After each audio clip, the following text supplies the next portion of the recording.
Hey, what's going on? This is Andrew from the Happy Hearthstone Podcast, the longest running Hearthstone podcast in the history of space and time and cards. But for the podcast you're about to listen to, you better hope you're going second because you are about to coin Concede. Greetings. Hello. Greet. My greeting. Well met. I greet you. Greetings, traveler. Greetings, friend. The pleasure is mine.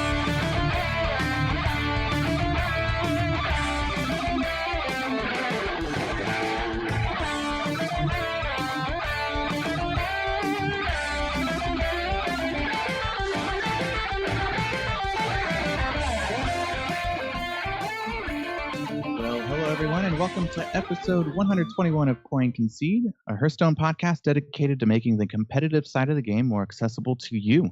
My name is Kenny, and I go by KCCO Gamer. Joining us from Gadgetzan, New York, we have Ridiculous Hat. Yes, you do. Hello.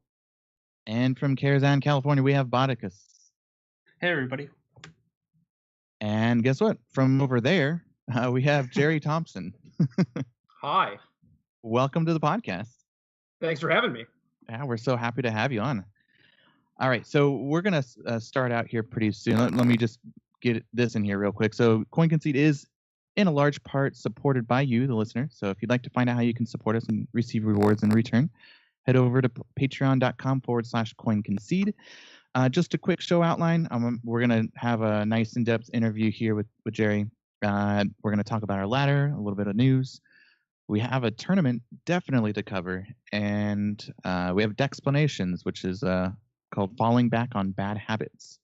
And I think we have an email we're going to read. So let's get this off with Jerry. So thank you for joining us. You want to, I'll let you play the bumper here first if you want to get into that, and I'll have Bot take over for the interview here. Sorry about that.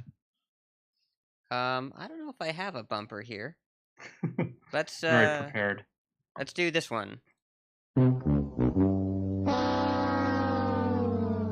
That's a sad interview bumper. I'll pick a better one in post. Let's just go with it.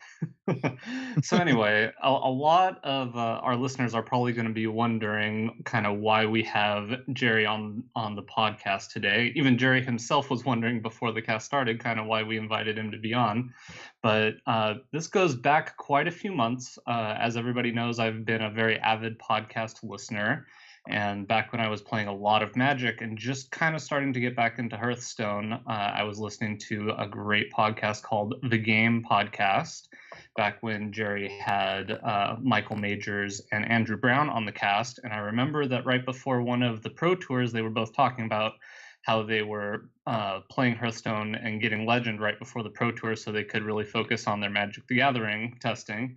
And fast forward, 8 months later, I noticed there were some kind of funky things going on in my Twitter feed regarding Magic bannings, and I felt like we could have Jerry on since he has so much experience kind of in all aspects of card games to kind of talk about some stuff with us. So for those of our listeners who may not be familiar with you, Jerry, why don't you kind of give a little introduction to yourself and kind of how you got into card games? So I am a professional Magic player. Basically means that I travel almost every other week playing in Magic tournaments, but mostly I make my money from creating content, writing articles, doing videos, and stuff like that. So that is my profession. That is all I do. And at one point, I did a 6-month internship for Wizards of the Coast for development, and I worked on almost the entirety of the Concede gear block. But I started playing card games maybe like in 2000 or so, and I've basically been playing ever since. Magic was the first and biggest one, and definitely the one that I've stuck with the longest. And since then, I've dabbled in other card games, just depending on like what was like the cool new thing or what my friends were doing, and that just kind of turned into a career for me. So why do you think it's card games that you've stuck to for so long? What is it about card games in particular that kind of keeps you coming back? Because you've played pretty much all of them, right? I've played a lot, like definitely most of the bigger ones, but I don't know, card games for me, there's definitely a sense of community, which I don't think I would have said would be like the reason like why I want to play Magic when I first started playing. It's just like this thing that ends up being like an incidental, super great addition to what is already good about Magic, and even games like Hearthstone and stuff. It's just they are a constant puzzle, and for me, my brain is always on. I'm always thinking about something, whether it's just like tuning a Magic deck, tuning a Hearthstone deck, or like looking at the previews for an upcoming set and the types of things that I'll be able to do with these new cards and everything, and then just like the competition of competing against other players too, and over time just like slowly tweaking and tuning your deck and learning new things, like learning how to use the cards in different ways, or maybe your mulligan strategy has to change, or it's basically just endless. It's an endless puzzle. Man, and that's the thing about these card games, right? Is that they're constantly evolving too, and every time we solve, it's like, here's some new pieces. Right. Yeah. I mean, Hearthstone and Magic to some degree both kind of have an issue of like stagnation. Like a set will come out like every 3 months or so, and then maybe like the last month or couple weeks of a format is kind of stale. But for the most part, like when those new sets come out, it's just like it's Christmas. Yeah, well, especially when there's rotation. I have a quick question. Do you ever get mixed up between the games at all? Like, or are you playing around cards that are in a completely different game or anything like that? There have been times where like I start my turn in Magic and I'm just like, okay, so I'll just like attack his creature, and I'm just like, wait, can't do that. Like that definitely does come up, but once I'm in like round 2 or round 3 of a tournament, it is like back into mode of that game only. That makes sense. Like riding a bike. Yep. Yeah. And so you mentioned this a little bit already, but it's been interesting. I was looking at your Twitter feed this past weekend, and you went to the HCT Championships to hang out with your good buddies Brian Kibler and Nathan That's Admiral Zamora. What do you think community and all this cross-pollination going on between the different games is really meant for, I don't know, your role in card gaming and card gaming as a whole? So I wasn't actually at HCT. I just stalked Kibler and found out via Twitter that he was in the Detroit airport, and I had just landed in Detroit. Oh, that's even more serendipitous. Yeah. And Kibler and I used to be on like the same Pro Tour testing team for a while, and he has basically just given up Magic completely for Hearthstone. So like he's one of the people that I'll watch stream, and I'm always happy to see him like casting these tournaments and stuff. Like just a dude that I genuinely miss having around. So it's kind of cool that you get to see people transition from one game to another, and all follow Kibler into Hearthstone, or Stan Sifka, John Westberg, all these people. And it makes me more interested in it, because it's like now I have a rooting interest, right? Like these are people that I've known for a very long time, and Orange is always going to be the choose my champion. I don't care how many times he fails to make top 8 or whatever. Yeah. Well, and he's also like the nicest guy in the world. Yeah, I love him to death. He's awesome. Yeah, so let's see. So you've been in addition to playing all these games, you've also, as you said, been part of a game design team. Like you worked a bit on Magic and a little bit on Kaijudo. So how has being part of a game designer helped you look at all these games, both from like a design perspective and the competitive perspective? So I started my internship at Wizards in 2013, and maybe a couple years before that, I started trying to take a little bit more of a active role in the game design aspect of stuff. It's just like if those conversations were happening around me, normally I would tune them out because I just wasn't interested in it. But doing something like working for Wizards or Direwolf, Blizzard, Riot, whatever, was like it's a viable part of the career path if you're a professional gamer, So it was like, okay, this is something that I might be interested in doing. So now maybe I should listen into those conversations and try and pick up a few things and actually learn what's going on. So just basically opened my ears, tried to start learning that aspect of it.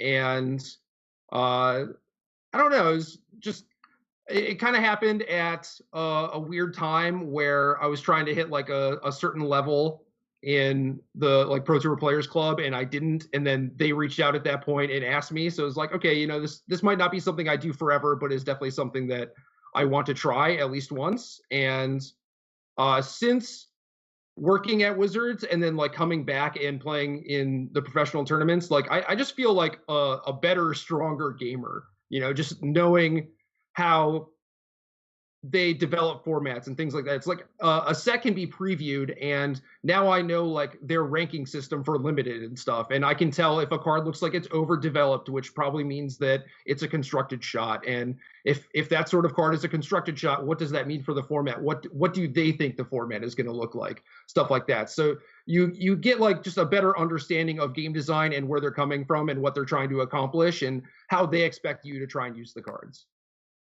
Interesting. That seems like something our listeners could even look for, even if they haven't physically done any game design, just the idea of looking at a card and saying, it looks like they probably went through a lot of iterations of this card before it came to its final product. Right. Yeah, and you can just infer a lot of things on even like what order the cards in a set are previewed, right? It's just like they want to show off like their flashy mechanics. There are most likely some cards of that mechanic that they want to hit constructed, maybe just casual constructed, but likely high level constructed too. And just stuff like that, you know, like maybe something like Corridor Creeper exists and you're just like, okay, well, I think their intent was for this to be like maybe a fun card, but it just goes in every deck. So like sometimes you actually have to like play the games with the card to figure out it's busted. But yeah, I think like the quests are a good example of like, well, these are legendary, right? And they start in your opening hand. Like it is very clear that they want you to play with at least some of these. So which are the good ones? Yeah, it turns out Corridor Creeper and Bone Mare, two cards that didn't have technical like preview dates. They just came out with all the rest of the cards can be pretty good. Sometimes you get some busted ones in there that they're not expecting to be busted. Right, exactly. And like that last dump of all the preview cards is generally, you know, they're going to show you the exciting stuff to try and hype you up for the set and get you to pre-order packs and stuff. So like the last dump of cards is generally just like maybe there's some role players, but yeah, Corridor Creeper should not have been in that bunch. Yeah. Kind of like maybe somebody in chat said Felidar Guardian. Yeah. I think that one came in the final dump. That one too. Yeah, well, and we're going to talk about a lot of the overlap between Magic and Hearthstone because they're actually in similar places from balance right now. We'll save that for a little later. I will say, though, that's a great example. Like, you think about the first Death Knight they previewed, right? It was Deathstalker Rexar. Not the best, not the worst, playable, better than it looks. And yet, if you look at the Death Knights, there have actually, I can think of one in particular that stands out in terms of a power level. You know, and a few others that have been good, but, you know, there's a little 8-mana priest card that's been pretty good since it was printed. So it makes sense trying to target that mechanic. Aaron Forsyth, I think, talked about it once. He's the lead developer of Magic. When a card needs to be good or a mechanic needs to be good, that's when you run into problems. Because you aim for a higher power level, and then if you miss by going above that, you got problems. Yeah, and I mean, that's what happened in Magic with vehicles and energy. And it was probably also very difficult for them to try and develop those two mechanics like alongside each other in the same set. Like that's going to create some additional issues too. Yeah. So before we get into that, since we're able to talk about so many different card games, we look at the last 5, 6, 7 years or so, even the past 5 years. Before 2010, there was really no competition in Magic, and the best mobile product we had was Duels of the Planeswalkers. And now you look at it, we've got Hearthstone, Shadowverse, Eternal. What else am I missing? We had Soulforge for a minute. Elder Scrolls, right? The Elder Scrolls Legends. There are so many different card game products out there. What do you think this means for the industry? What do you think this means for Magic and for all these different upstart games that are coming out of it? It's such a different landscape than 5 or 10 years ago. What do you think this means for the future? Overall, I think it's pretty good. I mean, basically, no matter what type of game you want to play or how you want to play it, like on what platform, like you are likely going to be able to find something that fits your needs. And I think that's great. It's, you know, if people don't want to play Magic online, they can play in real life. And if they don't want to play Magic in real life, they can play online. So that sort of aspect just helps rope more and more people into gaming, which I think is just a net positive. And all of these games, now that there's competition, like they get to learn from each other and just like, how did, you know, this company implement this sort of thing? And like, how can we do this and iterate on it and make it better? So there being competition in the market means that things are probably going to improve for just everyone at a more rapid pace, right? Like we were talking before the podcast about MTG Arena, right? And how that probably wouldn't be a product that existed without Hearthstone. And that's a pretty good example of that. Yeah, that makes sense. I mean, they've had to kind of adapt their product when Magic Online has been kind of famously behind the curve in terms of digital progression. There have been some really, really high profile issues with Magic Online. I remember back in the day, there was a card called Ether Vial, which had the AE character to start with, and they Yep. couldn't ban it on Magic the Gathering because they couldn't put the AE character in the ban list. That was the level of excellence we were striving towards, and now you look at it, and there are digital games on multiple platforms that you can play in your pocket. So I think you're right. It's a big win for all of us going forward. Yeah, I think the big risk and danger for some of these games, probably most of them actually, is just how all of them are kind of fighting for the same space. Like a lot of these games appeal to the same types of person, you know, just like Magic and Hearthstone are different enough games and they're played differently, but like there's a lot of overlap, like community overlap for a reason, right? Like if you play Magic and enjoy Magic, you're probably going to enjoy Hearthstone and vice versa. So these games might not be competing for your money necessarily, or like the tournament players or anything like that, but they're definitely competing for time. You know, like I've started playing basically all of the games that you mentioned, and that certainly cuts down on the amount of time that I think about Magic. You know. Yeah, competing Yeah, I for tend to agree headspace is a with really you. big deal. At least you don't want to have like a monopolized. At least it doesn't seem like there's any progress if they're the only, like the main competitor for everyone else that's just entering. And I think it's good that everything is cross pollinating. So I'm gonna bring us closer towards you personally, if you don't mind me asking some questions with you. So what are some of the things that you've learned from other card games, and this is for our listeners too, that helped you when you started to play Hearthstone, or still help you? So basically, no question is off limits. So go nuts there. But when I started playing Hearthstone, it was pretty easy for me to get into it and you know, just like be able to evaluate cards because the games are relatively similar to each other to the point where it's just like, okay, like, you know, Totem Golem is above rate, and yes, it has a downside, but like clearly this is a good card, right? Uh, but there were some things that were not immediately apparent where it's just like, you know, how many high casting cost cards can you put in your aggressive deck? Like that is not something that you would necessarily do in Magic because you might never get to like 6, 7, 8 mana or whatever. But Hearthstone, like, you know, the games go on until like turn 10 and you're naturally going to end up with 10 mana. So maybe you just want like a big card in your deck to maybe draw when that situation comes up. And if anything, I think like Hearthstone has actually taught me more than like Magic has helped me transitioning into Hearthstone. Where like Magic, I want to play like more of like a mid-range or control game, just like that is naturally what I enjoy a little bit more. But because of Hearthstone and like maybe I just want to get like some quick games in, or I want to ladder up quickly or whatever, I found myself playing aggressive decks more. And now I think that I am a much stronger aggressive player and deck builder in Magic because of games like Hearthstone and Shadowverse. Well, I mean, the Pro Tour that you won, which the Pro Tour, by the way, is essentially one of the equivalent of like a Hearthstone seasonal championship, I would say. Yep. You were playing an aggressive zombie deck, right? Yeah, it was like aggressive but mid-range slanted. So if you Mhm. think of like Murloc Paladin pre-nerf with like the Spike Ridge Seeds and like Tyrion and stuff, like you are a beatdown deck, but you have the ability to play control also. And I Yeah, that was played sweet. I played hella Murloc Paladin, so it probably helped. So also, what separates Hearthstone from other games that you've either helped design or play, and what's the pros cons? Yeah, I don't know if you want to go deep into it.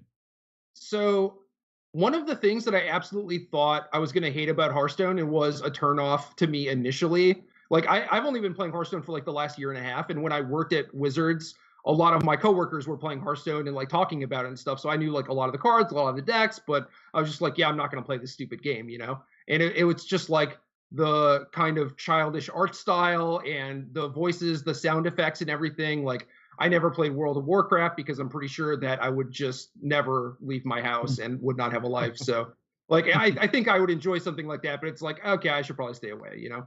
So I didn't get like any of the in jokes or any of the references or anything. And I was just like, man, this is so stupid. And now I basically refuse to play Hearthstone with the sound off because the sound on is so much more of a better experience for me. I just love it. Hitting with a big creature and hearing the thud on your opponent's face is so satisfying. Or just like, yeah, winning the game and your opponent's face explodes and just like people cheer for you. Yeah, like Imping Boss is awesome. The You Face Jiraxis YouTube video, like the Smork song, just like all that stuff I ended up liking, and that's generally stuff that I would hate. So I don't know. I don't know what it is about Hearthstone. It just like has a lot of charm. Well, and there's Okay. something to be said for polish, right? Like, I think that's a thing that many in the space were not used to until a game like Hearthstone came out, because that's what Blizzard does, right? They do polish, they do animations, they do clean mobile clients, they do sounds and characterization, and we were used to pressing F2 and F4 a lot. So Right. when you go Mm. from, literal pieces of cardboard and stories about, a couple characters that you get to know into this incredibly rich world, it's kind of endearing in a bizarre sort of way that people get to know these cards by their sound effects more than their names. Right. And I'll play games like Eternal and Legends and even, Shadowverse and stuff. And there's like some amount of that polish and charm and stuff, but it's just not the same as Hearthstone. And I think for something like Elder Scrolls Legends, like they have the sound effects and they have the polish and everything, but it's like more of a serious tone. And for some reason that just doesn't resonate with me, which I thought would be the opposite. Yeah. Well, and Gwent is the same way, right? Gwent is super heavy, Yeah. and you can tell the work that went into it, but it's hard to like feel good about it. Yep. No, I definitely agree. Gwent isn't something that I've played a lot of, but I definitely tried it, and it was just like, this is too weird. Yeah. So after talking about polish, though, what direction would you like to see Hearthstone go in? Like, say, in the next couple of years or so. Well, there are two different answers. One is what I want, and one is what is probably best for them.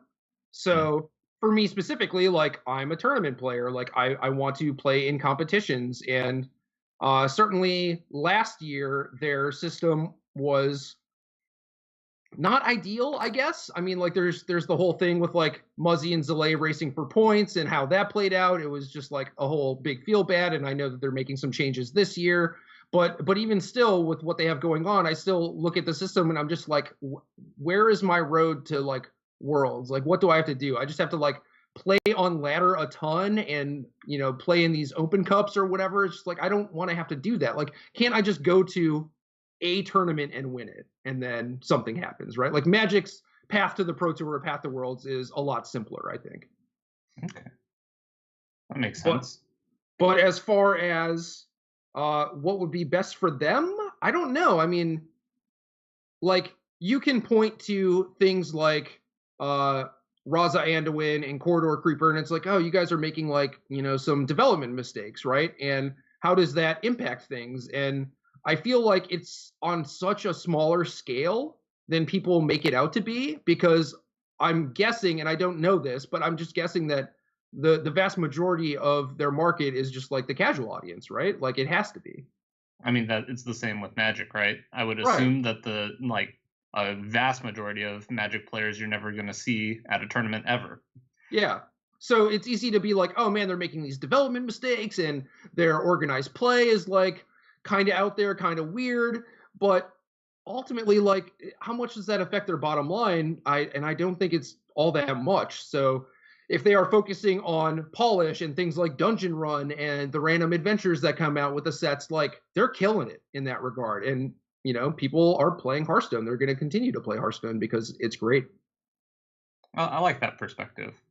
But speaking of cards like Corridor Creeper and Raza Anduin, I kind of one of the big reasons I even thought to contact you in the first place to come on for this interview is I saw that Magic just had a few bans in Standard, and I know they had the ones very recently, and they've had them fairly sounds like very consistently, or at least shorter time periods than Magic players are used to. So I'm kind of wondering, what do you think is causing the issues in Magic causing it to do that? And is there any way we could look at that for Hearthstone and maybe, figure out what might be the best thing for Blizzard to do when they're talking about coming out with a balance change this February?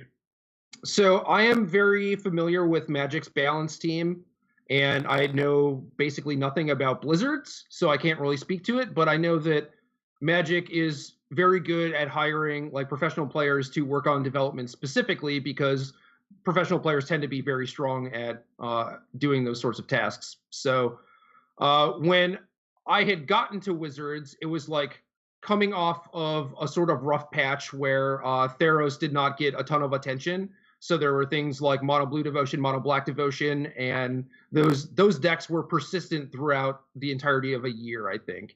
And that's generally not how it's supposed to happen, right? Like a new set is supposed to come out, and maybe the cards are stronger than the previous sets, or they form a stronger deck in a different way, and then that creates like incidental churn in whatever format you're playing, right? But that didn't happen with Theros, and it was because there weren't a lot of people in development who were participating in the Future League. They call it FFL. And then I got there, and Adam Prozac had gotten there before me, and like between the two of us, like we just had like a lot more people who were willing to play games, and I think that benefited them a lot. And then I left, and as far as I know, I think that problem kind of started happening again, where there were fewer eyes on actual development, and then they were just like basically understaffed, and these things just start to slip through the cracks. It's just like, okay, yeah, for like every collected company, Smuggler's Copter, Aetherworks, Marvel, it just means that there were another like 1,000 cards that they balanced roughly correctly, right? It's just like sometimes you make a mistake, and it's just kind of absurd to expect Blizzard or Wizards, like no matter who their development team is, that like they're just not going to make any mistakes, Blizzard has also had like a pretty reasonably sized amount of nerfs in like the last year and a half since I've started playing. So yeah, they're both kind of in the same spot where it's like, maybe they just need more eyes or stronger eyes on development, and Wizards has certainly taken an active role into trying to accomplish that, where like they formed this play design team, and they basically like doubled their staff, Okay. So yeah, that's good, because we do see Blizzard doing somewhat of a similar thing. We saw that it was Alec over at the Golden Wisp just got hired, who had done a bit of competitive play, and Ixar had posted that they were accepting applications for kind of a design development position over there. So it sounds like they might be doing the same thing. I did see that. I looked at that. I was like, maybe. I don't know. That would be sweet. That'd be interesting. Well, and I guess this kind of leads to a larger conversation, right, about the nature of digital card games, because we can talk about the nature of the Hearthstone meta if you want to touch on it. I think there's a pretty clear idea as to what's going on, just the nature of. Well, I'm curious your perspective on it, I guess. The uninteractivity between the players. We've talked about Corridor Creeper and Raza Anduin. What's your brief perspective on those cards and any others that really stand out to you?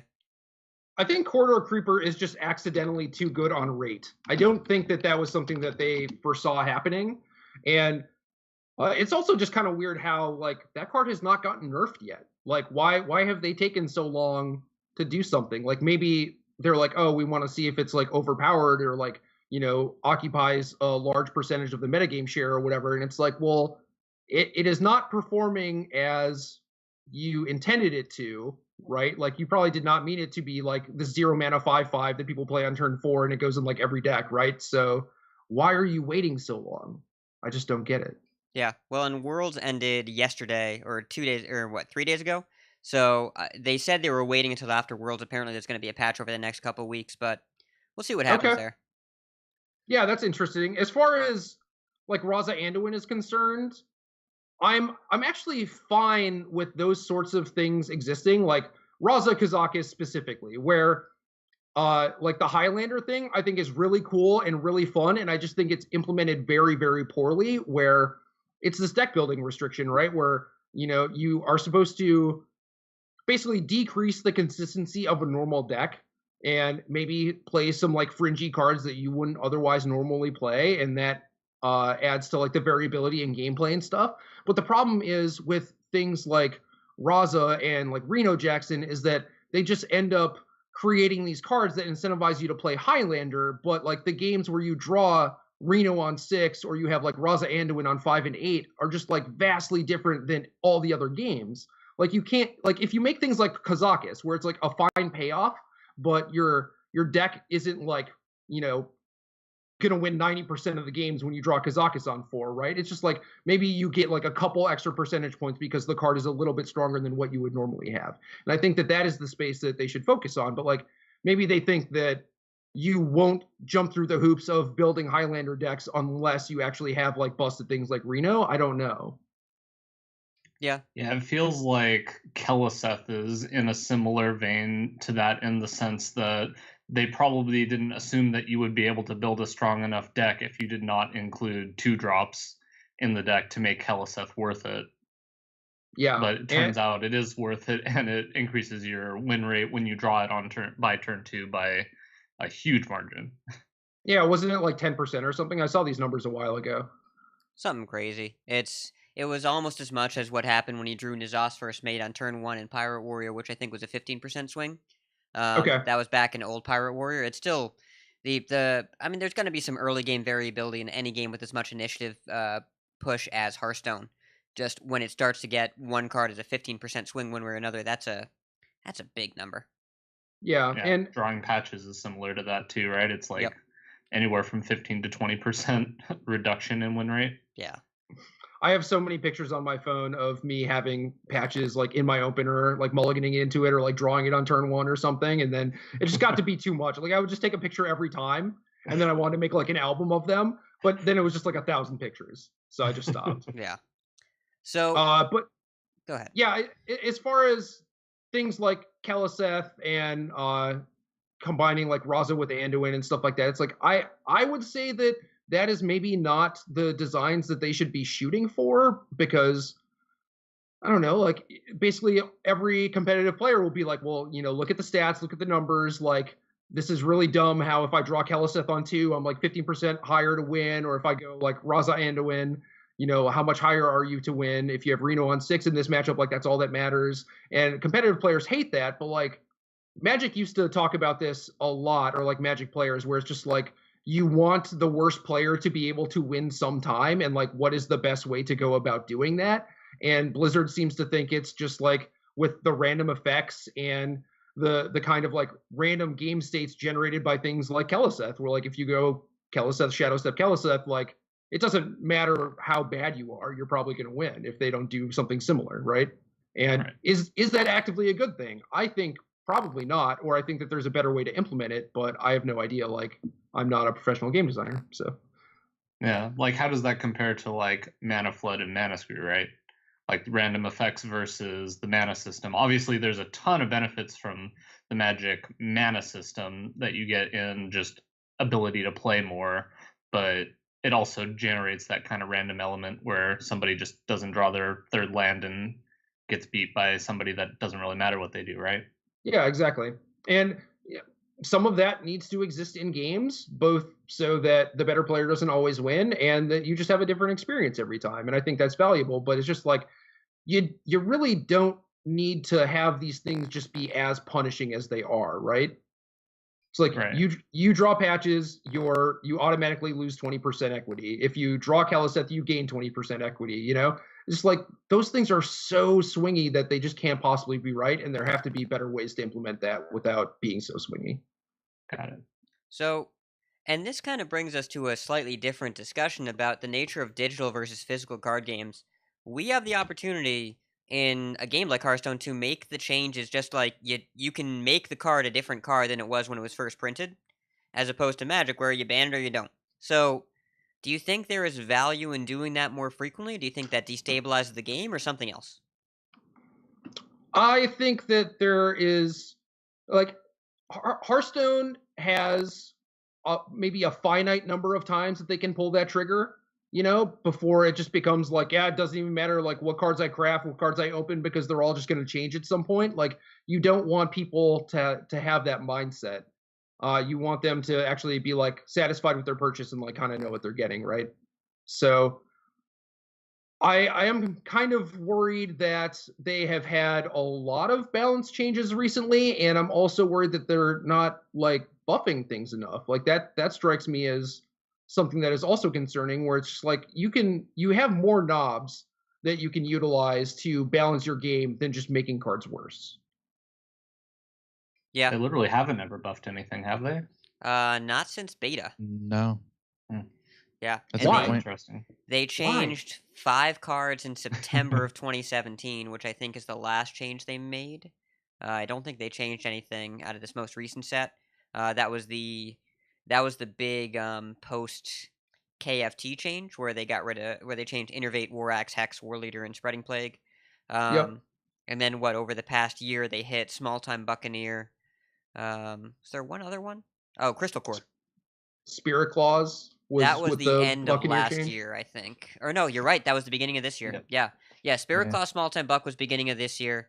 Then there was the Quest Rogue change, and then there were these 5 cards. So yeah, I guess that's 8 cards in a year.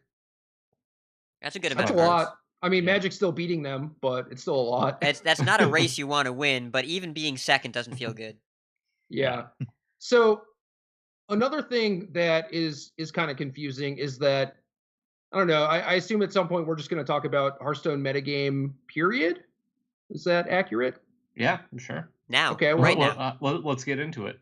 All right. So for them to nerf Fiery War Axe, War Leader, Hex, all these things, and then also just like continually make not busted cards, but like Call to Arms, for example. It's just like, all right, so you nerf War Axe, you give Warrior no new tools, and you make like these aggressive Paladin decks so much better. Like, what did you think was going to happen? Like, are you actually trying to create balance, or were you just like, we're kind of sick of Pirate Warrior? Yeah, that's it. Yeah. That's a good question. Well, like and standard Although let's right not now. talk too much about Call to Arms because that's a sore subject around me. Okay, my bad. I didn't know. No, didn't know. I did not rate that card terribly highly in the set review, and obviously I was very wrong about that. he was chastised repeatedly. Did you also think that Collected Company was bad? No, I played a ton of Collected Company. That card was great, but I guess I should have known, right? It's the same You should have known. You should have been like, "Hey, this is my boy." Collected Company and Jace Friends Prodigy. Those were the days. Oh man. yeah, yeah. So for them to make these nerfs to these cards while also just like juicing up all the decks, like all the decks seem very powerful right now, and it's more appealing to me than in 2013, like the end of 2013, when my Wizards coworkers were playing, because it was just like, what is exciting about these cards? Like they're all like pretty vanilla, you know? And I think that the Hearthstone decks now are just like very intriguing and very cool, and I just want to play them all, you know? Like I am definitely a Hearthstone whale because I just want to play all these cards. Mm-hmm. So it is weird to me that they're not just like, screw it. Like let's let everyone's deck be busted instead of just like, well, let's make these 5 classes be good or whatever.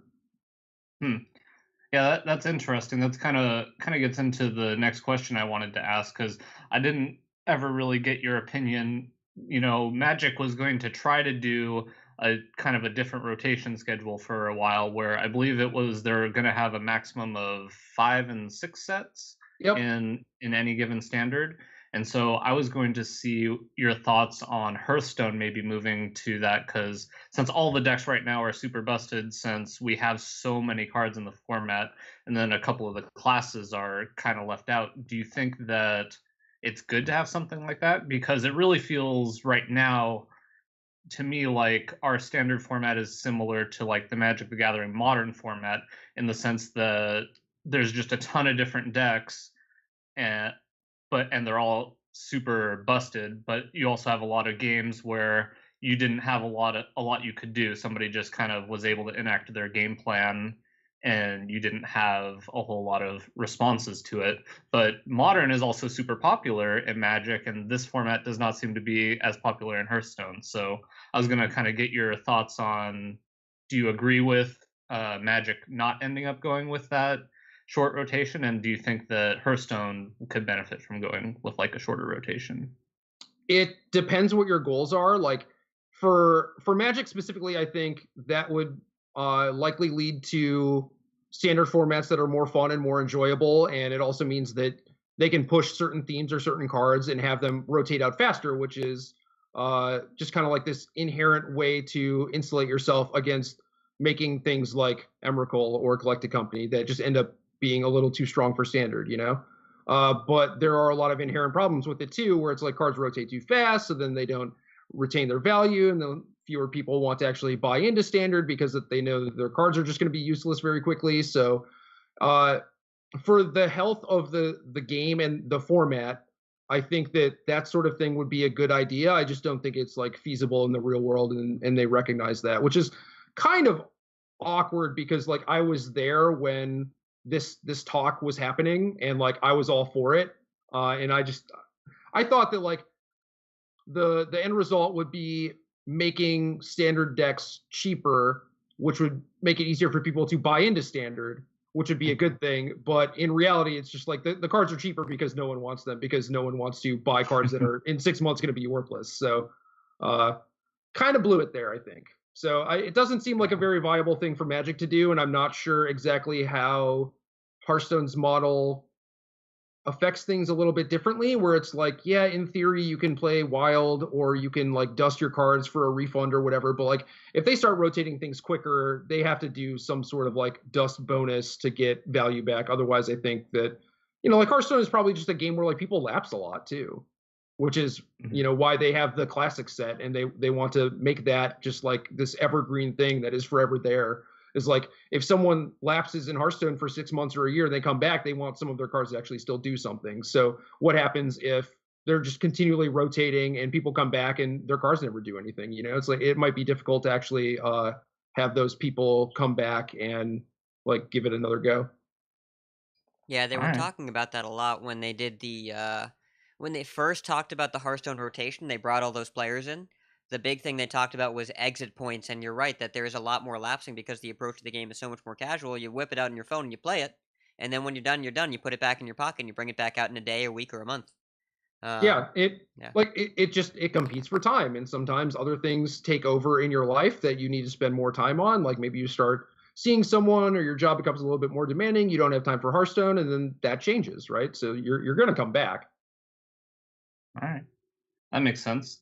And speaking of time, kind of with regards to when you're trying to you know, prepare for tournaments, spending time as wisely as possible. You know, I know you've been in a few Pro Tour testing houses. A lot of times in Magic, right before their big events, you get the bigger teams kind of get together and work together on trying to figure out what decks to play. What have you kind of learned from working with those teams that you think maybe our listeners could use when they're trying to prepare for you know, playing in their own type of tournaments? Like, what kind of collaboration efforts? Is there anything that you learned from working with the teams that helped you prepare for tournaments in general?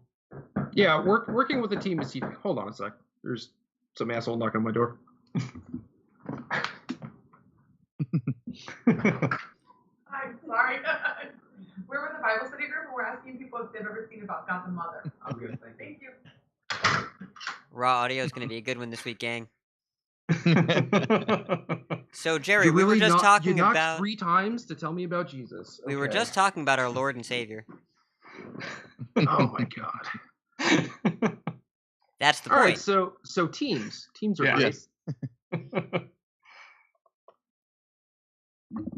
So Magic does this thing pretty regularly where they have 4 Pro Tours a year, and these are the big tournaments, like you said, and teams will often get together for a week or two beforehand to attempt to, like, you know, break the format or at least do the best job they can to learn. And it is very surprising to me that other games have not adopted this model, especially like people who have like at least been involved in Magic tangentially. You know, people like Orange, for example, where like he only started forming like an actual testing group within maybe the last year or so. And it's just like, you can't do everything on your own. You by yourself do not have enough bandwidth to put in all the time that you need to do to learn everything. And also, you don't necessarily see everything. Whereas my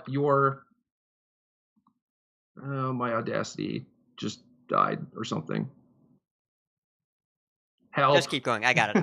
Just keep It's going. fine. We'll figure it out. I'll splice in your audio. Mm, You ran out of disk space, almost certainly. yes. If you go delete stuff right now, like something, then we will be able to splice it together. No problem at all. Okay. Yeah, because if you delete something, it'll automatically do it. Sorry, guys, I'm a mess. No, it'll be fine. This will No, be it's seamless. Maybe if I None of had this is your talked to them about Jesus. This is your penance. That's what happens when you close the door on Jesus. Oh man, I blew it. When you close the door, you open some disk space. That's how the saying goes, right? Yes, I think so. It All right. literally just happened to me, last week or 2 weeks ago? Yeah, and he didn't Ran figure it out out of disk until space. afterwards, so it's fine. It's fine. Yeah, I'm really stupid, and I have like a tiny-ish drive and then a giant drive, and I don't know how to make it save things to my giant drive. It's fine. You've got like 5-10 more minutes tops. All right, cool. We'll be okay. Okay, so what do I do now? I deleted some stuff, but not a lot of stuff. Just click record. Are Or you sure? if it's still recording, it should be fine. Yeah, if it's still recording, it'll pick itself up back automatically. Yeah. It is not still recording. So click record right at the end of that. Recording now? All right. Yep. Yeah, I think so. Good. All right. We're great. So The teams. okay, it did it again. God damn it. Just How do I- keep talking. I got it. Don't worry. I got your recording here. All right, fine. So where can I pick off? Just talk about teams. Yeah. How you talk they and then can- send me the how audio teams later. can We'll do help everything you, else. When you're, or how testing with a team helped you, and how maybe it can help our listeners if they're trying to prepare for tournaments. Yeah. And then Ben can do some magic and make me not sound like an idiot. All right. Did you say magic on purpose? The Gathering? No. Magic? No, Okay. it's not my style. Okay. So you're basically never going to see everything by yourself, and you don't have enough time, you don't have enough bandwidth to learn everything, and there are other smart people out there that are also preparing and also learning things that you might not have seen, and they might also approach the game from a different angle that you don't. So maybe you're very good at identifying when an aggressive deck is good, and maybe they're really good at identifying when a control deck is good. So maybe for one tournament, like your deck ends up being the best, and then for the next tournament, their deck ends up being the best. So you end up covering more bases by working with a group, and just it's so much more powerful. It's exponential. Like you learn so much more, both by like working with these people, but you're just going to have like a much better shot of doing well in a tournament. And certainly if you are part of a group who is working together and everyone else is working by themselves, like you have a huge edge over them just because you can cover so much more. Perfect. Great. Great. So do you, Kenny, do you have any more questions for Jerry here? None from me. Thanks for coming on, buddy. Yeah. Dude. Yeah. It was really great Anytime. having you on. Anytime. So we do want to give you an opportunity at the end here to please plug all of your content. We have your Twitter, your articles on Star City Games, all of that. Cool. Where can they find all of it? So I write a weekly column for StarCityGames.com, and occasionally there's some additional content up there from me. I also have a weekly podcast called The Game Podcast, GAM. You can find that on iTunes and a bunch of other spots. And I'm very, very active on Twitter. If you tweet at me, I will likely respond unless it is just complete and utter nonsense. So if you want to ask me a quick question about basically any of these games, I like talking about all of the games that we've talked about today. So especially Shadowverse. I've been playing a lot of Shadowverse lately. But once new Hearthstone set comes out, I'll be there. Great. And I hope this is okay, but I know that when you won your Pro Tour, I saw an awesome thing you did. You donated quite a bit to Planned Parenthood and did a lot with that. So I don't know if you want to talk about that at all, just or Yeah, I could talk about that for a while. Actually, I'll try and give you like the quick, like less than 5 minutes rundown, maybe. Yeah. So I have, like I said, I've been playing Magic for basically half my life, 15, 16 years competitively, and winning a Pro Tour is just kind of like the crowning achievement. And I've been playing for so long that it didn't feel like it was a thing that was reachable for me. And like I played in 45 of them or something.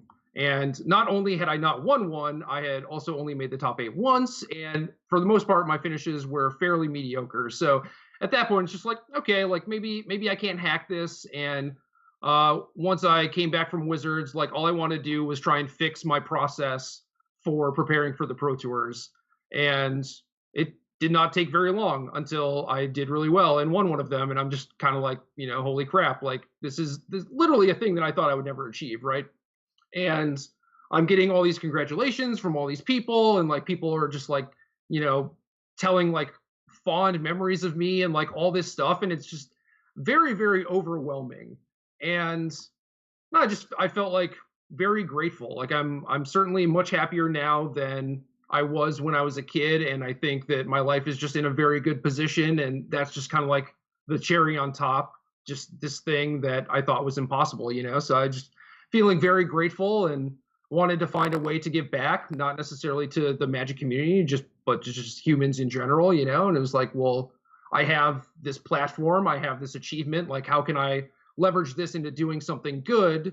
And yeah, I just decided to like auction off a lot of the stuff from that tournament, like the decks I played, the swag that they gave us, the trophy, and I raised a little over $6,000 from those auctions, and it was just super awesome. Like people really came together to just like share and get the word out, and I cannot thank the people who bid on these things like enough. And it was just really good, and I think it went to a great cause in Planned Parenthood, and it makes me want to win another Pro Tour because I'm definitely doing it again. And Yeah, that's awesome. in the meantime, if other people want to start doing rad shit because they have a platform and are able to do that, then I'm all for it. Awesome. Nice. Well, I'm going to be quite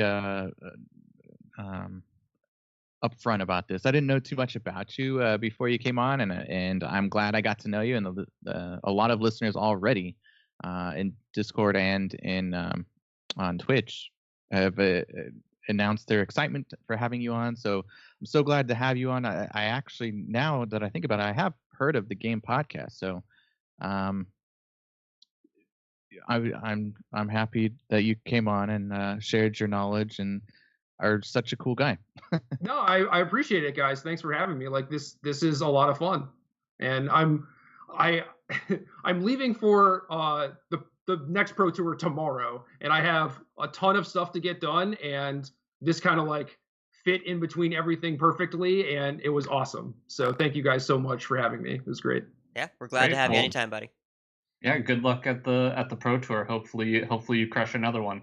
It's modern, so I don't know. Help me. Yeah, get some cards banned. I will be playing lots of anymore. I will be playing lots of Shadowverse on this trip. I'm almost certain.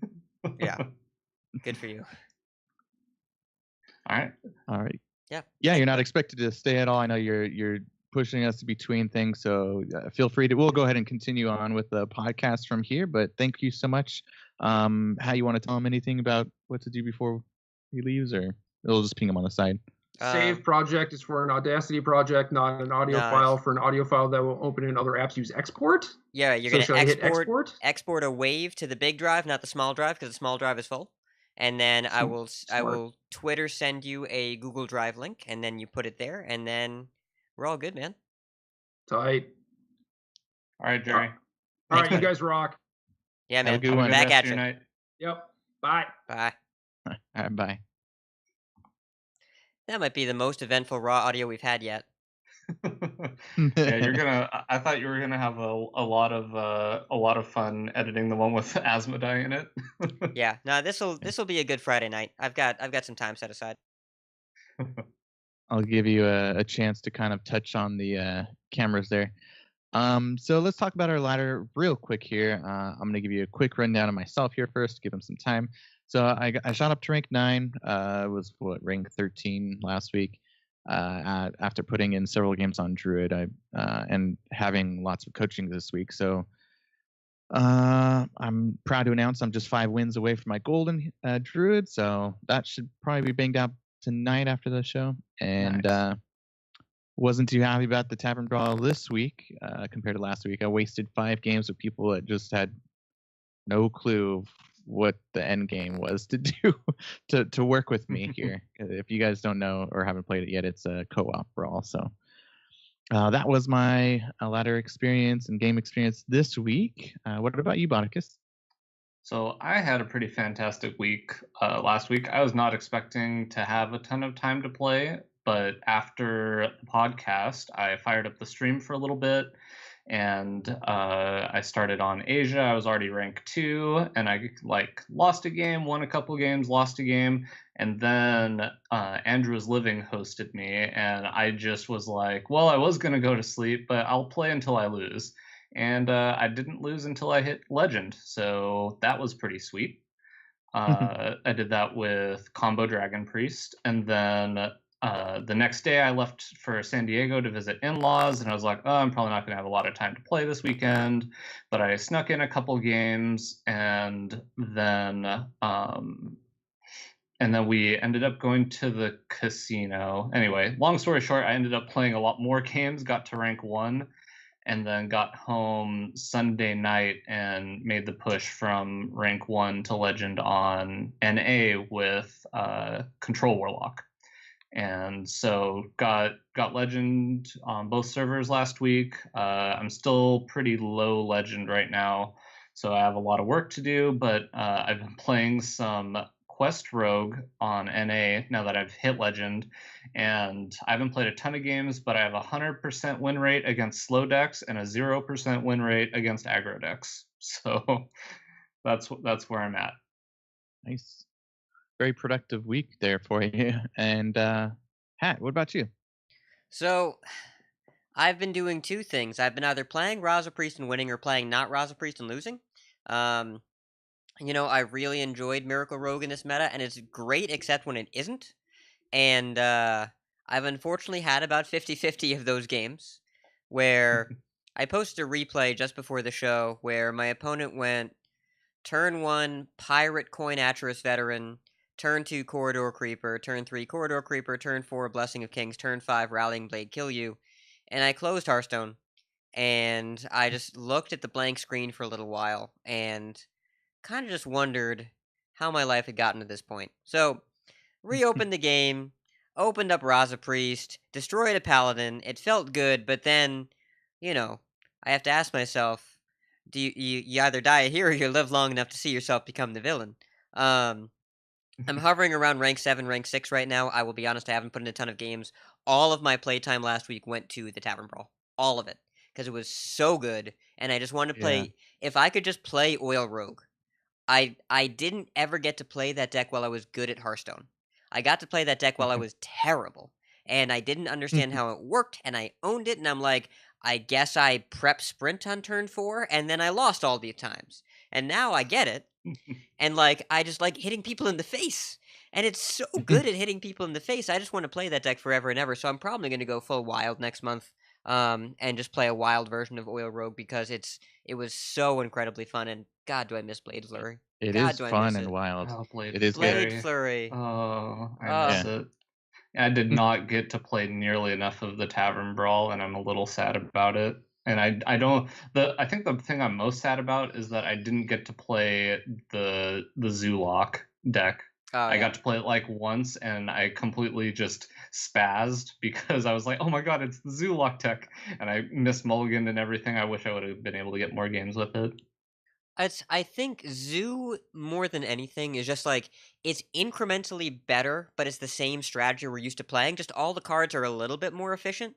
it didn't feel tremendously different as opposed to Undertaker Hunter, which even when they killed your Undertaker, Leper Gnome was an unfair card. You think Oh about it, yeah. like that card, and all the cards That that were in card that is deck were just. nice. It's not they were a little bit too good about dealing damage, that they were way too good about dealing damage even when they were dealt with. And I played the Face Hunter deck against Miracle Rogue a couple times, just like they couldn't win the second the game started. Um, Zoo Yeah. didn't really feel like it would just run away with the game all the time. Just all the cards were a little bit too good. I will Mhm. say that there were some really lopsided matchups in this Tavern Brawl too, like Face Hunter against the Rogues, or the Rogues against Freeze Mage, or Freeze Mage against Control Warrior. Though I did have an amazing match on stream last week where I was the Freeze Mage and he was the Control Warrior, and I beat him Nice. exactly last card in the deck. That was fun. I had a sweet game this weekend where I was Pavel's Druid, and the Oh, yeah. what's the card that can discover spells or minions? Raven Idol. Raven Idol. So the first Raven Idol got Ultimate Infestation, and the second one got Jade Idol. So literally every one of my cards, I was just like armor up every turn, armor up every turn, armor up every turn, and it was great. And then I played the Jade Idol with Fandral in play, and my opponent conceded. I think this is the most I've ever played the Tavern Brawl and I was happy that one of the few times I've been happy to get the Tavern Brawl quest. Yeah. Because usually I'm one and done, but yeah, this was a fun Tavern Brawl. I wish they bring it back more often. So Easily the best one they've ever done. I don't think it's even close. Like, there were other ones that I really enjoyed playing with. Some of the deck building ones were really interesting, and you can kind of see the meta shape a little bit. This is the first one that they gave you decks, and it was still so incredibly replayable. yeah. Alrighty, let's get in to the news. But before we do that, I do want to say we do have a new pledge, which is I'm going to say his whole name because Ole Dahl. Yeah, thank you so much for your support. We really appreciate it. Thank you. Glad to have you. And yeah, let's go ahead and jump into the news.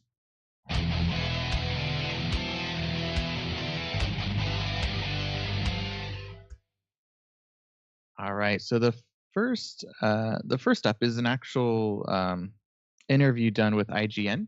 It's very comprehensive, like very extensive. So much where I couldn't really read all of it, but very interesting with some of the different cards, what they were before. This was sorry, let me get to the beginning here. So it's an interview with Mike Dunay. No, yeah, Peter Whalen and Mike Dunay, however you say their name. So they kind of interchange back and forth, and they cover a lot of things. They try to get some stuff out of them, which future balance changes, what cards were like before, some of the rogue concepts for the daggers and even dual wielding and stuff like that. So very interesting on some of the cards and what they were before, what they turned out. Very insightful. I don't know if you guys had much to announce regarding that, but I did pick out one part where they're trying to keep an eye out for wild. So I'm hoping they're doing more for it, or keeping that in mind at least. Anything you guys want to add before we move on to the next one? Yeah, I read over it briefly, and like there's some good information in there. They unfortunately have to be they can't talk too in depth on the details, right? And that's always what people want. Is like, we think this card is a problem, and we're going to do this to it. No, you can't make that promise, of course. But they're kind of how they spoke to their philosophy. I'm glad they got in depth with a lot of the things they talked about and what they were looking for in terms of like mechanics and themes of the current expansion. Yep. All right, and then the second piece of news this week is I'm going to give it to Hat for this one because you're the tourney guy. Yeah, well, this isn't a tournament company. This is a media company, and OmniSlash, I think, is probably the quote-unquote team that I think makes the most sense for the way Hearthstone makes money, in that they make content. And it's Firebat, Frodan, Kibler, Zalay, and now Stan Sifka. And they make Deck Doctor videos, and they have a weekly podcast, or like a video podcast sort of thing. I don't think it's audio only.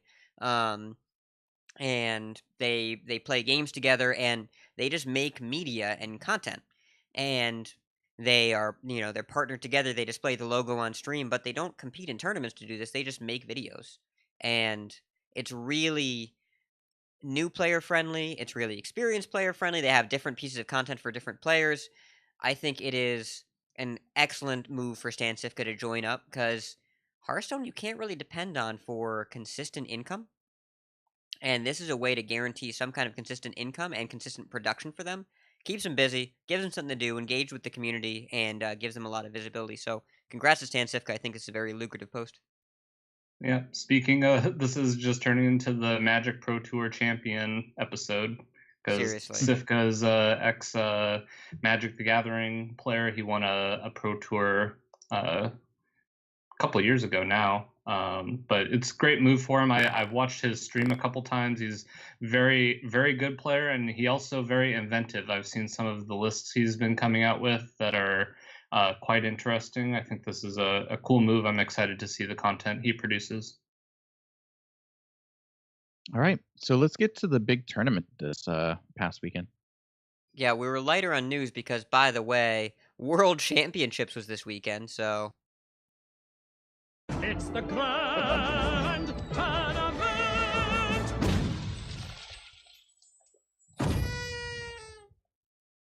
Okay, so HCT, Hearthstone Championship Tour, the World Finals was this past weekend.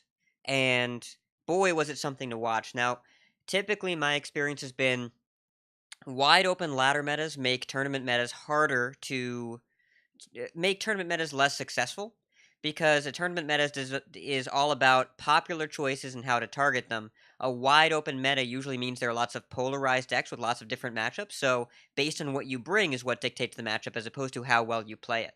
Well, right now the meta is a little bit worse for ladder in that there are very clear, obvious, powerful decks, which makes it better for tournament and better for spectators because you see these decks played at the highest level of the game and then you see aggressive attempts to target them. And that totally worked out this weekend. This is some of the best tournament Hearthstone I've had the privilege of watching in a long while. This is both in the group stage, in the elimination stage, and in the finals. I've watched a lot of Hearthstone. This is some of the best content you can watch, and some excellent, excellent play. There are a lot of games to watch that I'll highlight later, but I would strongly recommend just making some time to at least catch the finals, if nothing else. In terms of what happened, well, we started with 16 players. We ended with 1. Our new world champion is...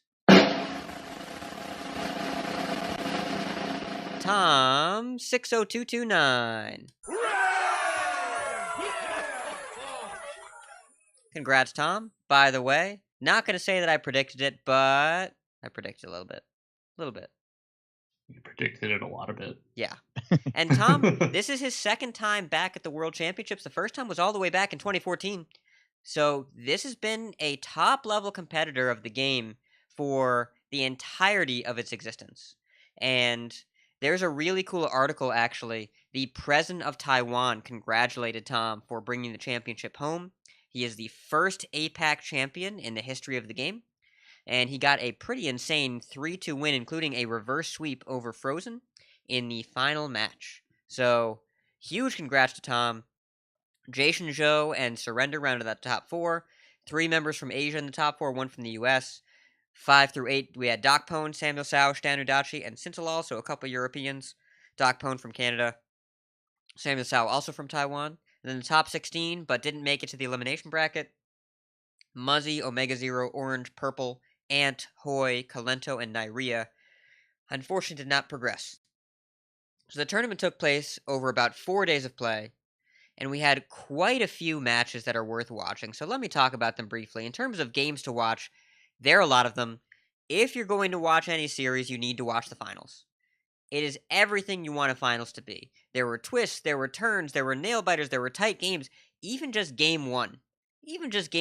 Which was Frozen's Big Spell Mage against a Jade Druid. I could not believe how the game went down. It looked like Frozen was dead for the entire game until all of a sudden he somehow won. I don't know what happened, but it was really, really great to watch. There was a malfunction where after Frozen was up 2-0, some confetti started raining down, celebrating his win, except he hadn't won yet and wouldn't win, which It probably felt terrible for Tom at the time. It probably feels worse for Frozen now. Oh yeah. It was rough for both parties. And in game 4 there was the biggest Edwin Van Cleef I've seen on a big stage in a while.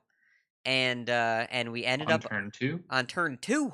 And we ended up on the Jade Druid mirror match to close out the series. So I would definitely recommend checking it out. There's lots and lots of twists and turns. But there are other games you should watch. If you ever want to see why you shouldn't prematurely concede, and the power of the Tempo Rogue mirror, check out Ant versus Stanudachi. Ant versus Stanudachi. Ant had turn 1, Keleseth, Shadow Step, Coin, Pirate for a 3/3 patches. You tell me if that's good enough. Maybe ask Stan. He'll tell you. You should go watch the video and you'll see exactly what his answer was. When you go watch Sintalal versus Frozen, game number 5. Both players in this game played the same Death Knight. I am not going to tell you which Death Knight it is, but both players played it. It's the exact same card. Go watch that game. It is insane. And then Surrender versus Stanudachi is one of the most skill-intensive games of Razaka's Priest I've ever seen. The deck has a total home in the tournament space when played by the highest level players because Surrender did over 100 damage with Raza and Andu in this game. And it took all 100 points to win, including a turn 10 Velen Tar Creeper pass. And the Velen got killed, and Surrender still won that game. Yeah. That was an insane game. Unbelievable to watch. All of those games, Sintalal versus Frozen, Surrender versus Stanudachi were really incredible. Ant versus Stanudachi is a shorter lesson on why you should never concede and why these players belong. And there are tons and tons of moments. I'm giving you this short version. There's a lot that's worth watching here. So the only way to really find what resonates with you is go check out the VODs, as many of them as you can, because there's a lot to see here. But yeah, hey, I saw the Ant versus Tanadachi, and that was something else, right? Yeah. And we're being vague on purpose because we want you to get the same joy out of watching it as much as possible. We added the links for the finals, and we have like a YouTube playlist so you can actually pick out games if you want, or different people matchups. You can kind of scrub if you want. Yep, there's a YouTube channel called Hearthstone Tournaments that uploads all the VODs. That is what I live by and what I swear by. They have all the VODs on YouTube, and so it's just called Hearthstone Tournaments. Check them out. They upload them very quickly. Now, as far as frequency of decks, just to remind you, we want to look at win rates a little bit. There were 16 priests, 14 of them were Raza, 1 Dragon Combo, 1 Spiteful. There were 15 Warlocks, 11 Control, 4 Cube. There were 11 Tempo Rogues. There were 8 Aggro Druids and 6 Jade Druids. There was 1 Hunter, 2 Control Mages, 3 Murloc Paladins, and a Partridge in a Pear Tree. Now, courtesy of Storm Rage 23 on Twitter, who is a great guy and also a great number cruncher, we got some numbers. Now, there were 5 decks that had 10 games or more played. Only 5. Tempo Rogue is the worst one at 46% win rate. Jade Druid, 47.06%. Token Druid, which is the Aggro Druid, 47.16%. And then we jump up to Dragon Raza, 57.14%. And regular Raza, 58.82% win rate. 58! Jeez Louise, and this is with every player bringing it too. 14 out of 16 players brought this deck, and it still had a 58% win rate, which means that outside of the mirror match, it won almost every game. Oh my lord. In terms of most banned decks, people ban Control Warlock. A lot of these lineups were built to beat Control Warlock, because Control Warlock usually loses to Priest, but beats a lot of other decks, especially Jade Druid, because you think that might be a bad matchup for Control Warlock, but they just Geist you and kill all your stuff, and then you're out of cards. So Control Warlock was banned 18 total times.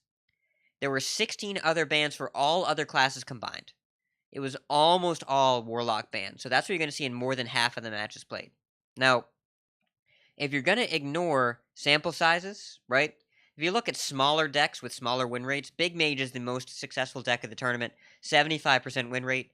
When Control Warlock was unbanned, it went 5-2, which is a 71% win rate. And Dragon Combo Priest only won 20% of its games, but keep in mind there was one person playing Dragon Combo Priest. So we just have such a small sample size, it's difficult to depend on these numbers. I think we can all say Big Mage was a surprising win, but it was also piloted by two very, very good players. So Tempo, Aggro, Jade, and Raza all had over 30 games played. Tempo Rogue was easily the most played deck at 50 games, and all the rest were in the mid to high 30s. So what does this mean?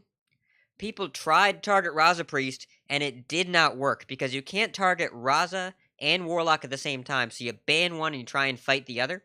And the deck that ended up getting targeted was Tempo Rogue. Not targeted, per se.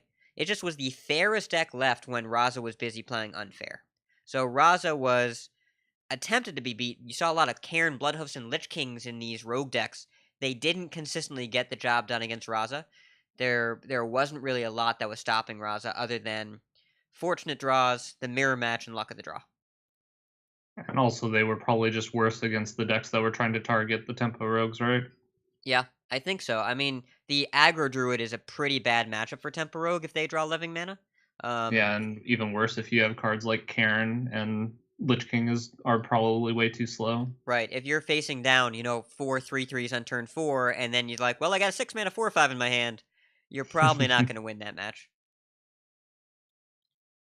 You know that I think this also is a good point to have to point out that Blizzard is also looking at this tournament for what needs to be changed as part of this upcoming patch. So I'm wondering, with how many total bans being on Warlock, what information that gives them, and what changes they'll make. That's just hopefully a something I'm lot, curious about. because that deck doesn't change a whole lot when all the cards rotate out, whereas at least the Raza Anduin deck changes enough that it's probably not even, well, obviously it's just not going to be a deck anymore because Raza's gone, but the Warlock doesn't really lose anything. It loses Mistress of Mixtures and no other cards. Yep. Yeah, so we'll see. The one thing I wanted to comment on, which you talked about a little earlier, was the article, which I just wanted to say that I read that article and I thought it was really great, and something I feel like you don't see enough anymore is when the person writing the article doesn't really know what happened in the tournament or doesn't understand. And I really felt like whoever wrote this article did a really good job of expressing what happened in the game while also trying to make it accessible to people who may not be as into Hearthstone. I thought it was really good. That was it. And that's your short and sweet tournament recap. Yay. Yeah, it's go watch it. My words don't do it justice, but it was a really, really great exposition of why these players are on the big stage. Yep. All right. So we had one iTunes review. I'll let you play the bumper. Whoa, you're the most heavy metal thing I've ever seen! And this is by Crash 17? Yes. Roman numeral. And he wrote, he titled it Approachably In Depth. This is he's from the US, and he said, I've been playing Hearthstone and listening to podcasts about the game since beta, but I'm just now discovering Concede, thanks to Asmodee. I love how the whole crew has a way of looking at cards and decks from angles that I would never thought to approach them from. High skill players talking about the current tournament and ladder meta, overall state of the game, and some solid puns. I dig it. Wish I found this podcast sooner. Thank you so much for your review, and glad to have you listening. It's nice to hear, like we were talking about earlier, cross-pollination. Yeah. Thank you so much. Just having more people listening is great. Kind of one of the big reasons we wanted to have guests on, like Asmodee, like Luker, like Jerry. We get all these people that can bring in other listeners and join our awesome community. All righty. Yay. All right, let's get into our deck explanations this week. It's called Falling Back on Bad Habits.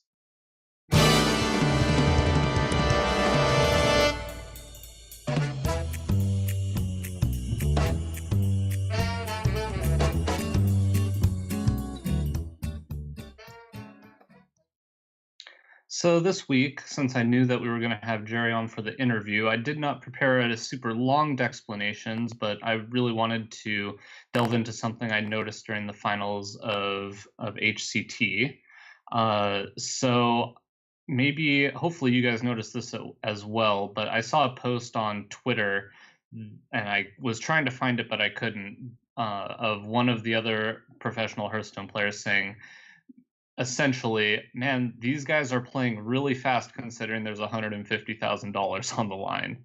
And I kind of tended to see that same thing going on. So I wanted to talk about how high pressure situations, like obviously a big tournament, or even just, when you're pushing for a new ladder finish, can kind of affect your play and just warn against falling into bad habits. Because essentially, when I was watching this, I assumed that the players were under a lot of pressure, which obviously they were, and kind of going back to their roots, which is when you're playing on ladder, a lot of players tend to play very quickly. And when you get into situations like this, you really have to kind of take a step back, take a deep breath, and, take an extra second to think about your plays before you make them. And I'm not trying to say that necessarily either of these players made any large misplays because they were playing too fast, but it is something you really have to be aware of, that happens when you get into high pressure situations. So this week is kind of just a reminder about falling into negative habits that can cause you to make mistakes when you're under a lot of pressure. Very recently, there was an episode of our buddy Cream Puff over at Top Deck Kings where he talked about meditation and mindfulness. And I really suggest everybody, if you haven't gone and listened to that podcast, it's a really good podcast to go to. And He's talked about that before. Yeah, he's really into it. yeah, he dedicated an entire TDK episode just to that topic, and he goes into it and does a really good job of explaining it, and something I really want to start implementing into my gameplay, because I fall into the same trap. A lot of the suggestions I make on the show is because I fall into that category all the time. When I'm under some amount of pressure, I find myself playing quicker because that's kind of just what I do, and really trying to take a step back, being like, okay, I just made that mistake. I know what's happening here. I'm playing too quickly. I need to slow down. I need to think about my plays, and really kind of analyze what's happening and try to prevent it from happening in the future. Pat, I know it looks like you also wrote some things about this topic. Is there anyone had else some on this ideas. podcast that occasionally plays too fast? Anyone at all? Okay, I guess I'll go. So playing too fast is a terrible habit of mine, whether or not I am under pressure, right? Like, this is just a thing that I do. And it's a habit that I urge people in my coachings to not do. But there are two times when I find myself doing it. Either if I'm making a push for Legend, I'm saying, okay, I'm going to play 300 games this month. I'm just not going to spend the time on an individual game because the volume of games is what matters. And I'm just going to make the snap call and go with the first play and just get a bunch of games in. That means I'm devaluing an individual game, and I'm not committing my full attention to it. Or, if my full attention is already otherwise disengaged, it doesn't matter what mindset I have in the game because my mindset is not on the game. If I have another window open, if I have something else going on, if I'm paying more attention to Discord or someone else in the room or something else that's happening, I'm not giving my full focus to what deserves my full attention. And this is advice that I've given and received before. If you want to push for Legend, play in full screen. Just go ahead and change the resolution of your Hearthstone client, go to your home computer, make it full screen, and you won't be as distracted. You won't be able to watch Twitch on the other monitor or whatever. If you look at all the tight comebacks within a game, you notice the game where Ant went turn 1, double Keliseth, coin, pirate. Standardachi was roping every turn. Every single turn. How do I get out of this? How do I get out of this? If you notice, Surrender against Standardachi was roping every single turn. How do I deal 100 damage this game? And he won. But towards the end of the finals, emotions were running hot, players were moving at faster and faster speeds, and these are situations where listen, if you're playing for $100,000, I get playing on instinct. That's part of the reason why these guys practice so much, right? Is so that their instincts are better than the average player, so that when their cognitive functions just aren't capable of running at the highest level anymore, at least their instincts will get them somewhere. But you can see it take them over, right? And you can see that in the Edwin Van Cleef game and in the Jade Mirror game 5. They were playing so fast at the beginning. Just totally by rote.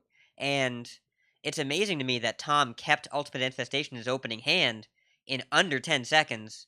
And I guess it worked out. I guess it turned out to be the right play, but it was a very rapid decision. I don't know. It's so hard to say just don't do this thing that is part of human nature, right? Because we can just be like, "Oh yeah, just think rationally instead of being emotional." That's not how humans work, right? So you're going to have your own HCT stage no matter what level of the game you're at, no matter what you're playing. Your first time hitting rank 15 or 10 or 5 or legend, your first tournament match, a tight match against a friend, a game on stream against a favorite streamer of yours. Any situation where you are at risk for being emotionally compromised, assume you are and slow down and at least give yourself the best possible chance to win that game. And if you ever find yourself picking up the pace and rushing through your turns or saying, no, this always happens this way, stop for a second if the game matters. And I know you've heard this advice before, and I know we've given this advice before, and we will give it again and again and again because it keeps being relevant and people keep needing to follow it, ourselves included on this very podcast. It's so hard to remove emotions from the game, and emotional impact is by far the biggest hurdle most players will face in getting better at the game. Just slow it down and just be aware as well if you find yourself in the grip of emotion. It happens to the best players in the world. It is not a failing of your ability. But the best way that you can move past your current plateau is by fighting this impulse. I think one of my favorite things about HCT actually was seeing the players make mistakes. Just to know that the best players in the world sometimes screw up and that you don't have to be perfect, but you do have to play really well. And all of these guys obviously made fantastic plays throughout the course of their career to get there, but it's still possible that with all of the practice and all the time that they put in, they can make mistakes. And that means that because I already know I'm going to make mistakes on the way if I'm going to try to compete, but know that it's still okay to make a mistake. But the thing that separates you is obviously the people that learn from those mistakes and try not to make them again. I'm going to jump in here real quick and make a quick point from my perspective, because obviously, and I think we keep saying that this is not necessarily everyone's problem, but everyone has it at some point where you fall into that habit. Me as a more aggressive player, I tend to find myself playing quickly or relying on the deck to bring me through winning games than actually thinking out of plays. And that could be like how I was mentioning, just put yourself in full screen mode on your computer. Like I play a lot on my mobile now. I have a lot going on around the house and I have to jump in and out. So I can't seriously, look into getting legend every month. So I start to fall in that pattern of just not being all there, or playing quickly, or doing, being under the pressure of having things pulling me from the side all the time.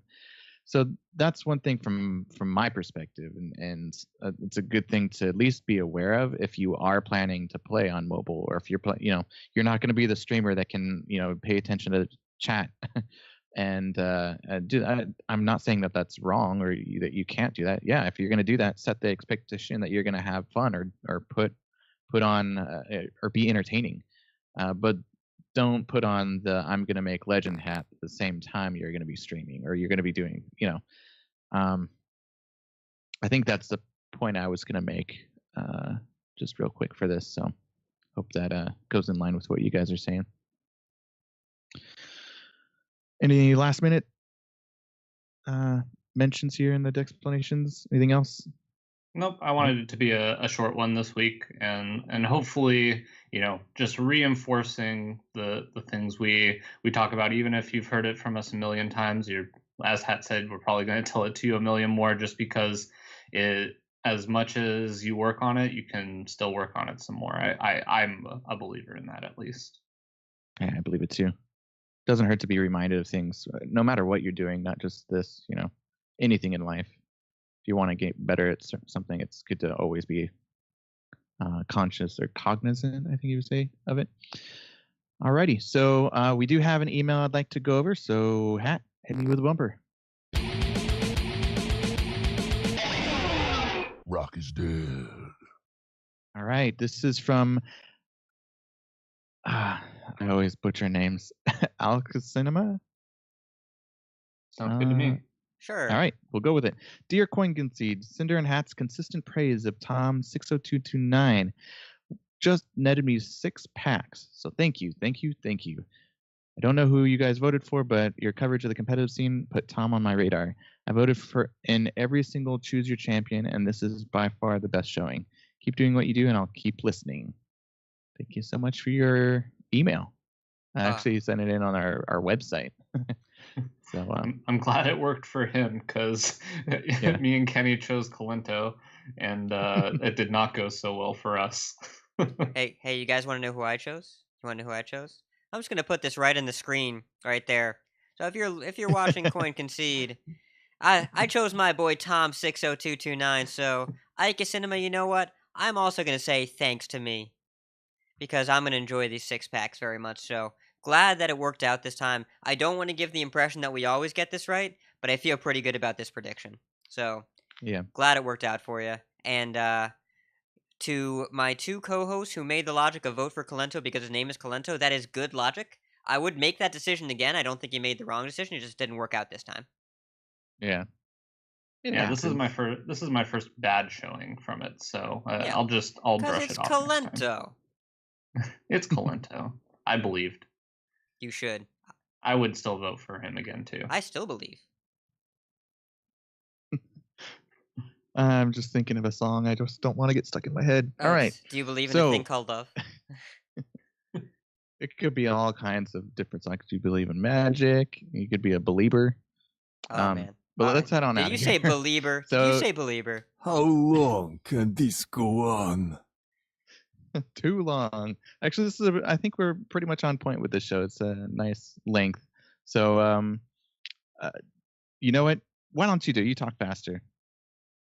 All right, well, thanks to Stefanel for letting us use his cover. Check him out on his channel linked in our show notes. Thanks to Old Guardian for his tournament statistics, and thanks especially to StormRage23 for his tournament statistics this particular episode.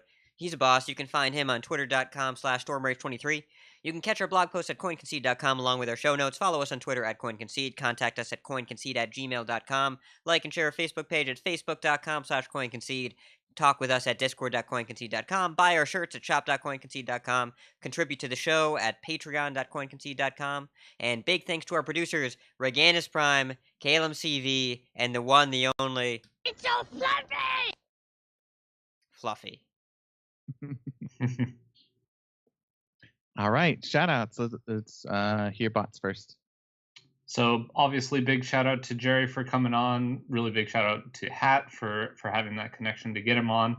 But I also wanted to shout out Hearth Coach. They just had their 3rd year anniversary of consistent episodes every single week. Cora was on the cast for a little bit, and they actually allowed me to come on for a little bit, and that was a lot of fun. I was really happy that they let me come on. So make sure you guys go listen to that episode. And then also wanted to do another big shout out to Reganus Prime. He's been doing his, I wish I had the hashtag. Prime shout Light? outs on, what is it? Prime Light. It's like Limelight, but Prime. Got it. Okay. So his Prime Light segment, and he basically shouted me out on Twitter the other day. So if you guys aren't following him, you definitely should, because he's been doing a thing where he shines the light on a different community member every day, and it's really awesome to hear such great things from him. So thanks for the shout out on there, Reganus. Yeah, that was very nice, and congrats to you guys. You know, my shout out was gonna be Storm Rage, but you already said Storm Rage. So I'm out of you know what? Shout out to all my coachings this week. I did quite a bit. So that was a lot of fun. Shout out to people showing up here in Twitch. I'm not gonna go through everybody, but you know who you are. And yeah, let's go over hats. Shout outs. Oh man, shout outs to Tom and Jerry, because I wanted to say Tom and Jerry.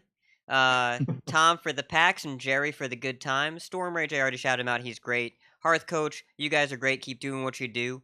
And there were so many guests in that episode. And also, Andrew is Living did an episode about my favorite person not on this cast, Valera. He did an episode entirely about Rogue. Go listen to it, because it's about Rogue.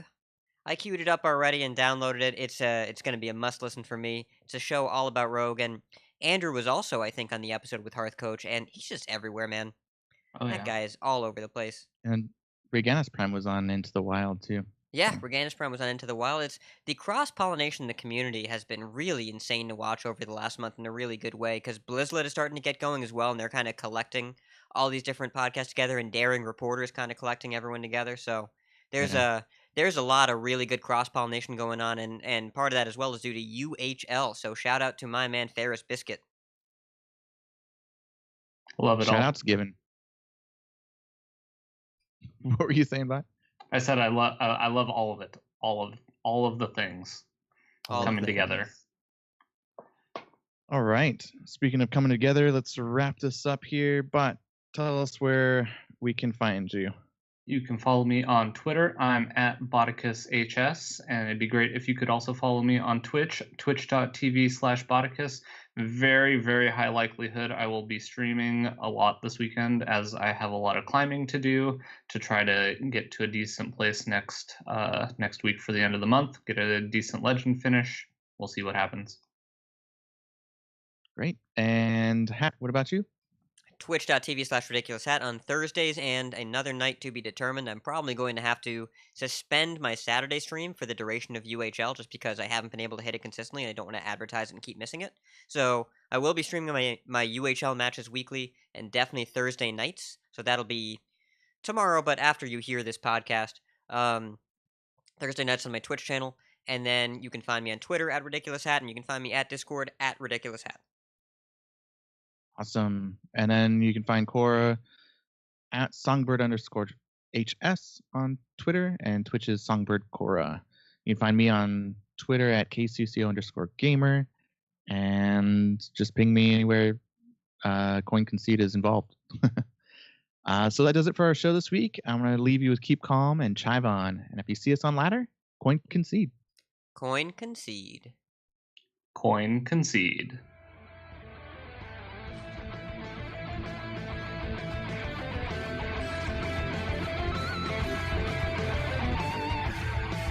Take cold comfort in your victory. You win. I can rest now. You win. For now. Now, your victory proves nothing. The day is yours. I choose death. You have triumphed. This time, this hunt is yours.